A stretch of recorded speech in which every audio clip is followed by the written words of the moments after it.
Добрый день, уважаемые телезрители! Вы смотрите программу «Акцент». С вами в студии Федорова Анна.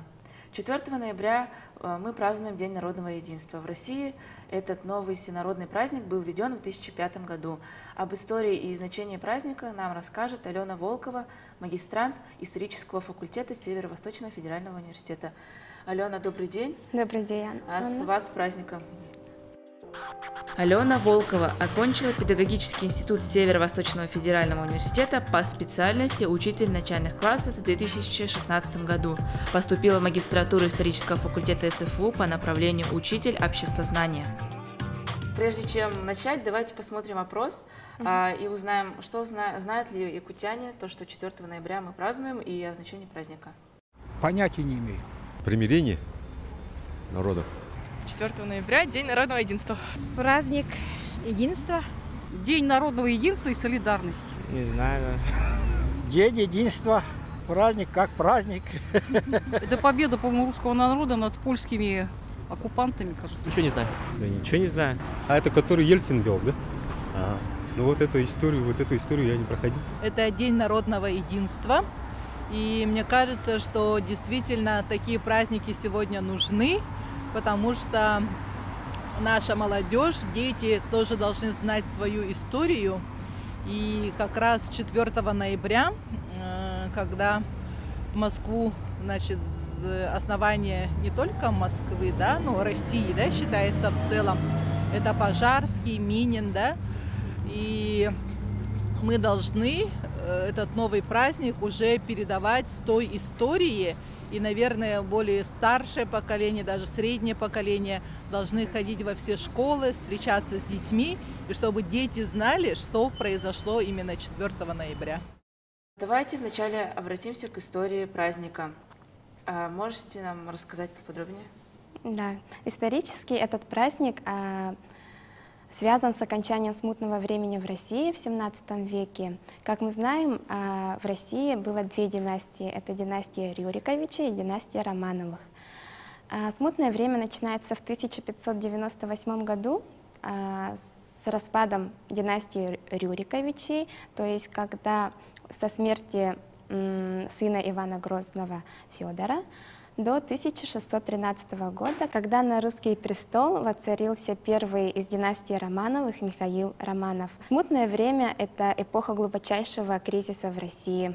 Тогда наша страна отставала в развитии от других государств Европы. Власть в Москве перешла к семибоярщине, а те, в свою очередь, пустили польское войско в Кремль с намерением возглавить католического королевича Владислава. Естественно, русскому народу это не понравилось. Началось патриотическое движение за освобождение своей столицы.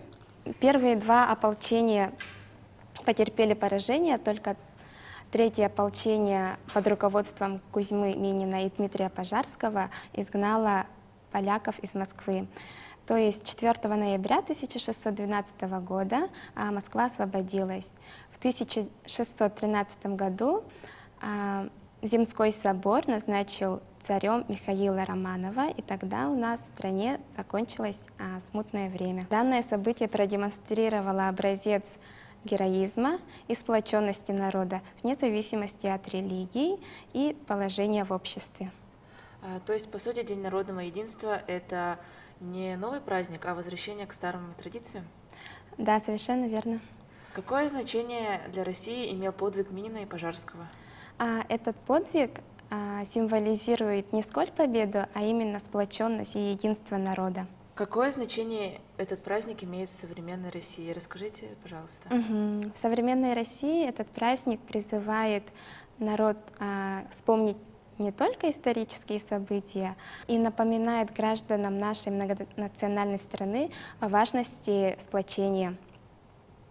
Главная задача праздника — это единство всех религий, происхождений, статуса для стабильного гражданского мира и уважения патриотизма и мужества.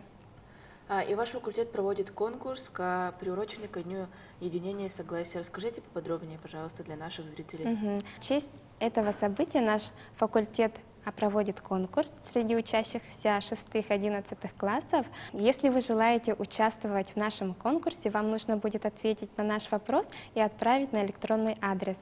Вопрос звучит так. Россия — это многонациональное государство. Сколько народов населяет ее страна? И просим активно принять участие школьников, так как победителей будут ждать ценные призы от нашего факультета. Алена, спасибо, что приняли наше приглашение, и еще раз поздравляю вас с праздником. Спасибо. И это была программа «Акцент». Спасибо за внимание. До скорых встреч.